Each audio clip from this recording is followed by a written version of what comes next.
Hey everyone, good morning. Welcome to the Teach Better Today morning show where the Teach Better team gets to join you live every single morning, Monday through Friday at 7 a.m. Eastern. I am so excited to have a brand new guest here with us, which for many of you, he might look quite familiar.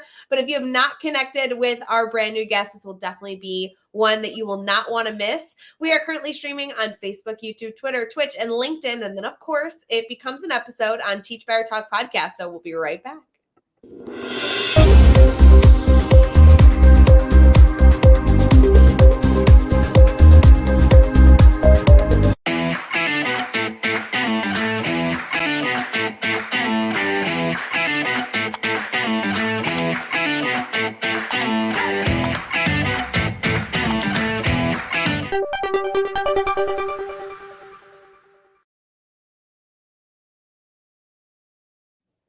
Hey everyone, good morning. My name is Rae Hughart and I have Kevin here with us. How you doing, Kevin?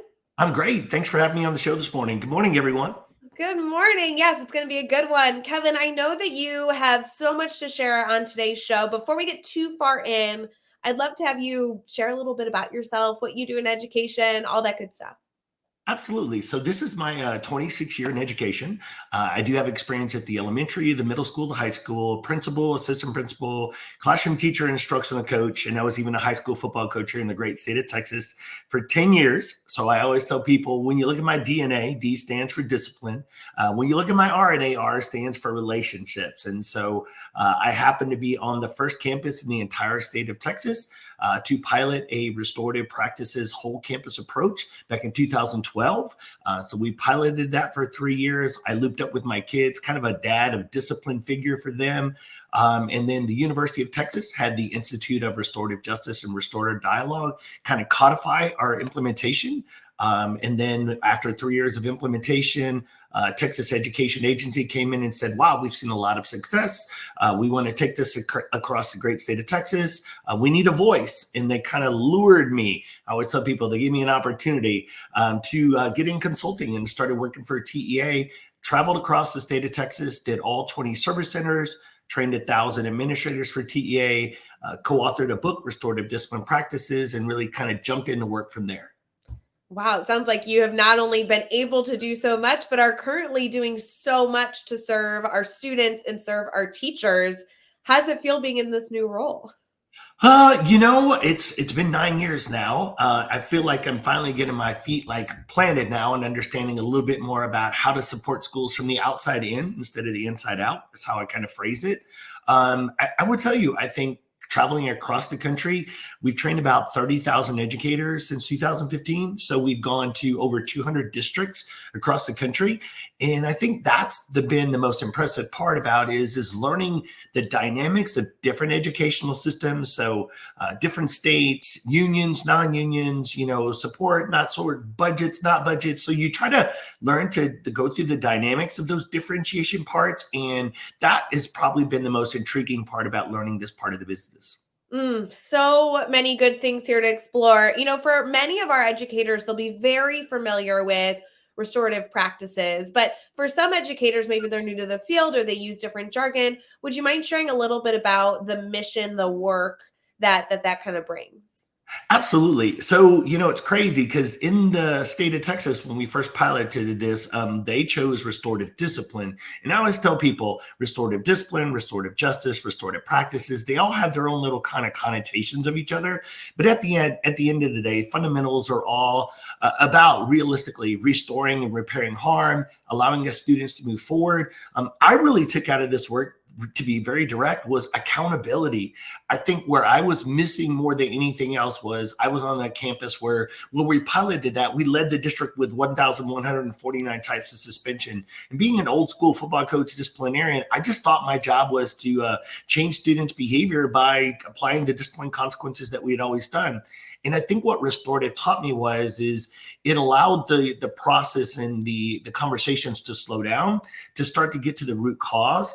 And then really, to be very direct, was like intent versus impact. And I think that was probably the biggest aha for me, was students weren't understanding that I didn't intend to make other people feel this way, but their impact. And so I think restorative for me allow the impact of their behavior to come to the surface. And then it's those conversations and how you really hold students accountable that allows them to grow from their poor choices and voices. I know there will be a lot of educators in our comments today and thinking through as they're listening, maybe on their drive to work or preparing for their day ahead, that are going to really understand this concept of like accountability for students. They want to see actions have accountability, and they want to see a long-term impact on better behavior in the classroom. So I know that's going to resonate a lot with people. Yeah, and that was probably, like I said, the highlight for me was once students were participating in these conversations. So that could be a restorative conversation, a restorative conference, a circle, and realistically just doing the fundamental work of having them pause and reflect about their own behavior and their own choices, and then allowing them time to understand, oh, I impacted others. Oh, I didn't even realize that. And I think it was those teachable moments, and that probably as a teacher, fundamentally, no matter what our title is, that's probably what I enjoyed the most, because I think under the old regime of just applying consequences and getting kids in and out, I had lost my why, because I just realized like I wasn't changing kids. I was no longer teaching them and shaping them and molding them. And what I saw from these conversations were students, light bulbs coming on, their awareness. All of a sudden they were like, I never thought about that way. And that just took me back to my teaching and coaching fundamentals, where I was like, now I get to teach and shape and mold students into just being accountable for their behaviors. And it's crazy because I think people, if they first met me, I was very reactive. I used to tell kids to kick rocks and get off to school and, just old school. But it was interesting. 3 years later, Rae, I found myself telling kids, hey, today, I love you, but you're going to go home. You're suspended. But I still love you. And I'm going to be the first one to meet you on the steps tomorrow with a high five or a fist bump. And you're welcome back. Because I also think the other thing that I didn't realize is exclusionary consequences, which I'm a proponent of, but underlining the tone that if we don't allow the students to know that they still belong here despite those choices, you got to kind of remove some of the shame in the game. You got to let those students know today was a bad day. It doesn't define you. It's just a simple small grain in the sands of life. But tomorrow you get to come back and we get to do it all over again. And I think it was that approach that all of a sudden students started responding, and it really allowed me to capture my why back. I think it's so important here as we're talking about discipline that we're not only looking at having accountability, having those reflective moments, but then the recovery is in that conversation as well. The conversation about, yes, there is something that's going to result from this. Yes, we're going to work through it. And then when you come back, we are like all in this together still, because that is a huge issue we see in schools where students get a consequence and then they're like, all right, don't screw up again. And they get thrown back into the wheelhouse. And that becomes really stressful for the child because they feel even more distant, even more isolated based on what had just occurred. And then they can't rebound as quickly. And so that's important. Yeah, and it was really about like reintegration, reentry, bringing them back just in a healthy mindset. And I had to restart. I had to reframe my entire thinking too. So like when students are going to be suspended or excluded, particularly for a longer frame, what we started realizing is like the actually reintegration started before they even left. And I always tell people, like, if you're, as much as Elon Musk and people are sending people into space, I said, no matter where you're at, you never send someone into space without a plan to make sure that they're coming back. So what's crazy is think about it from that perspective. Before those astronauts even take off, we already know when they're going and we already know when they're coming back, and we've got a plan for that. And it's interesting because when I work with school administrators and leaders and I remind them that, hey, before you even leave, you got to start thinking about them coming back. They're like, I don't even think like that. I wait for them to come back. And that's why I always tell them the plan starts before they even leave. And I think it's just that proactive, different mind thinking about those exclusionary consequences. And I shaped them because what I want them to do is actually change the student's behavior. And where I saw a huge gap in accountability is that we as adults typically think that, if we apply a consequence, that will make the student feel accountable. And I think with the change at home and the change in things that are going on, like the world is completely different. And so students no longer listen to us and comply with us because we're adults. So at that point, we've got to start to understand we have to teach them things through these lessons. And to me, restorative practices just give me a fundamental to get a hold of that and to have those conversations so that students wouldn't repeat the behavior. But if they did, we didn't hold them against it. We would just be like, all right, what are we going to continue to do? But we're always focusing on meeting the needs of the student, picking a strategy that works and aligned towards changing the outcome of their behavior. And to me, that was the biggest difference in our approach when I created differentiated discipline in that concept. So many good takeaways here. I would love to reflect with our community here and see in the comments, how do you feel about this concept of making sure that you're planning for the student to return? Can you even do that in a smaller scale, like in your classroom? Are you preparing your students before they leave your classroom how to be successful when they come back the following day, the following week, or anything in between? Lots of good things here. Kevin, we'll be right back as we transition into our team talk.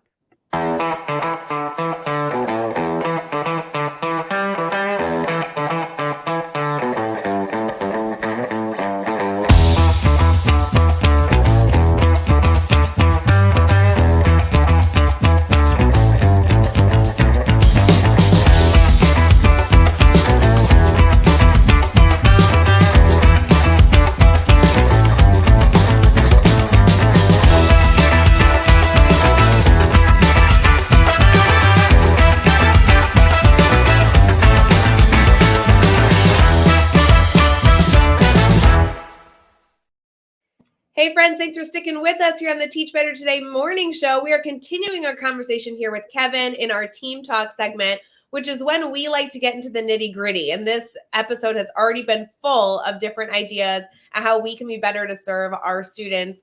Kevin, if you were to reflect on a major takeaway that you want our community here to take from this episode this morning, what would be your big message that you want educators to keep in mind? Absolutely. I would say there's two. One is that we need to also make sure, because a lot of this conversation has been really shaped on the responsive side of that. And what I would say is there's really two prongs of approach. So the big message I want us to take away from is one is as we're on that responsive side, as we go through it, I always mention this because we are such a proponent of differentiating instruction and meeting students where they're at. Hence, when I created the concept of differentiated discipline, I want us to hang on to the concept that as long as we can meet students where they're at and everybody learns different. And it's interesting that when we phrase it that way, we're so used to just always thinking about it on the academic side.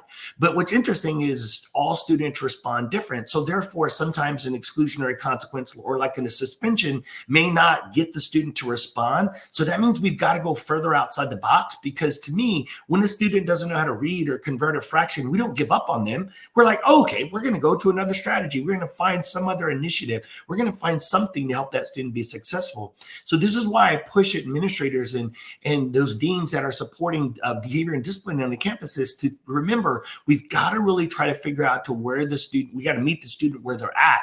And sometimes that's in a variety of different places, but we're used to using a kind of just the scale that fits everybody, right? So discipline is supposed to fit everybody. And I think that's my approach is discipline needs to be differentiated because all students come from different backgrounds, have different traumas, different experiences. So we got to try to break away from that box. The flip of that, Rae, is I will tell you what I've really become to is a connection connoisseur. I will tell you the biggest aha for me was teaching proactively. This was the biggest probably takeaway. And about 4 years ago, I was leaving a campus. A principal said, hey, today's great training was great. Staff was everything, motivational. But he stopped and he said, you know what really stood out for me? He said, for 20 years, I've led a campus and I've always told the teachers how important it was to make critical connections with kids. He goes, but you know what's funny is we're leaving with the how today.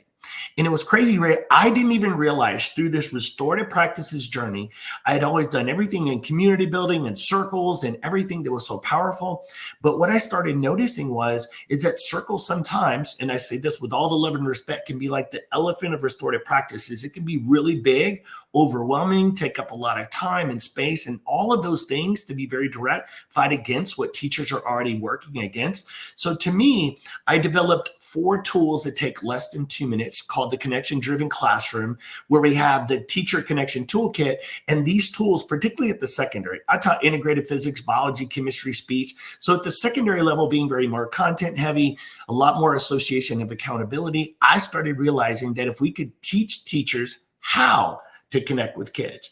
And the more I started having conversations with school leaders, superintendents on my podcast, which I did during the pandemic of the Relationship Centered Learning podcast, I started recognizing through those conversations, nobody teaches teachers how to connect with kids. And it just started to fascinate me because I never even thought about it. Nobody taught me. And when you dive into some informal conversations, and I'm assuming as you're following This Morning, educators, think about this. Who taught you how to connect with the kids in the classroom? And the majority of are like, wow, I guess no one ever really taught me. I either figured it out, I had it in me, it was modeled. But that was probably the biggest takeaway is I always use this phrase. We have a connection problem that's disguised as a discipline problem. So I'm going to say this again.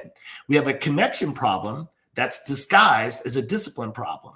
And recently on my social media, I put out that little video referencing it because I'm not saying we don't have a discipline problem, but underlying that, we all know the best teachers are the ones that we rarely have to support you with discipline and behavior. We rarely have to go to their classroom. Your scores are outstanding. Your kids love being in class. So they're not late. There's all those positive things. And if you look fundamentally, what happens is those teachers have strong connections with their students. And so to me, fundamentally, nobody argues with it's not controversy to create connections in the classroom. But I noticed that if we don't teach teachers how, and we don't have a universal toolkit, then we're leaving teachers to just figure this out on their own. And that's what my mission is if you fold a piece of paper, Rae, and you create a crease, I want to create a crease in connections for teachers. I want 50 years from now, when I'm gone, I want people to go, remember when that guy was talking to us about these connections and all these things? They went from cracks to canyons post-pandemic. And to me, when I support schools, I see a fundamental underlying tone that not only are we not creating connections, one more added value to your listeners is this. I created an outcome called cross-connecting. So that means not only do we have to, one, somebody's got to teach us how to connect, but number two, when you ask teachers, what's the goal of creating a two truths and a lie or a brown bag or a vision board or something in the classroom? And I will tell you, most of them say, oh, for me to feel connected more to my students. And I'm like, great. What I discovered through this was there's actually 3 outcomes to community building. And so I designed everything to cross connect. So all of our tools must do 3 things: create student to student connections, student to adult connections, and adult to student connections. And what's crazy is that we started to notice when the students got more connected with each other, they started to treat each other better. When the students felt connected to the adult, they treat them better. When the adult feels connected with the kids, they treat them better. So we started seeing an average of about 50% decrease in those what you would call tier 1 classroom minor behaviors. And students started getting along better and started trusting. So what is the return on the investment of these 2-minute tools?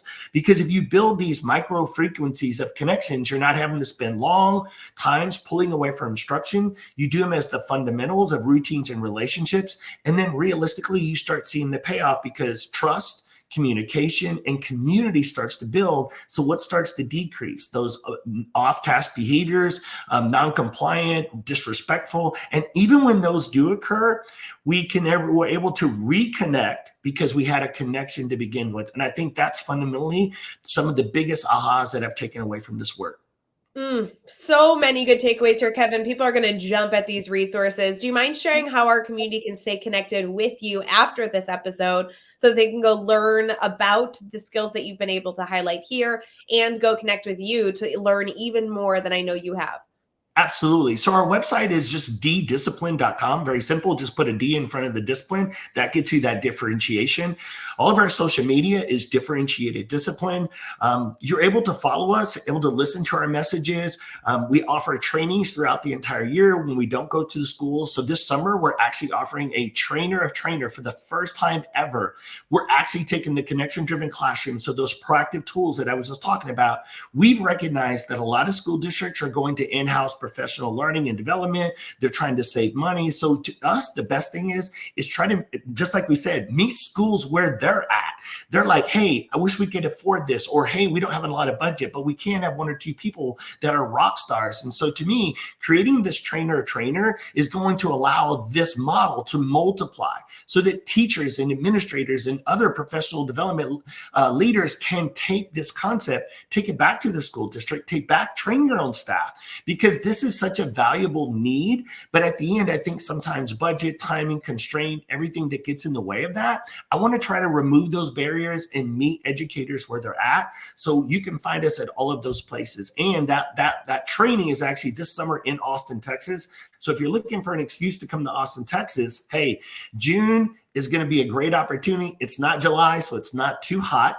But at the end of the day, Austin's a great city. We've got a great location. We've averaged 250 people for 4 years in a row coming to Austin to our trainings to learn so much about restorative practices, connections, impact, intent, all of those things. And so we're just excited to continue to offer that value this summer. So we just invite you to visit us at ddiscipline.com.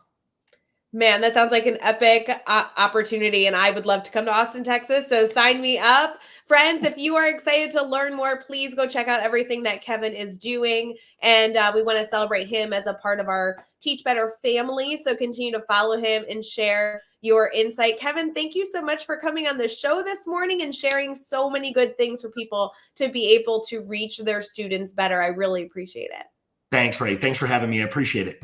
Absolutely. For everyone else, hope you have an amazing rest of your day, and we'll see you soon.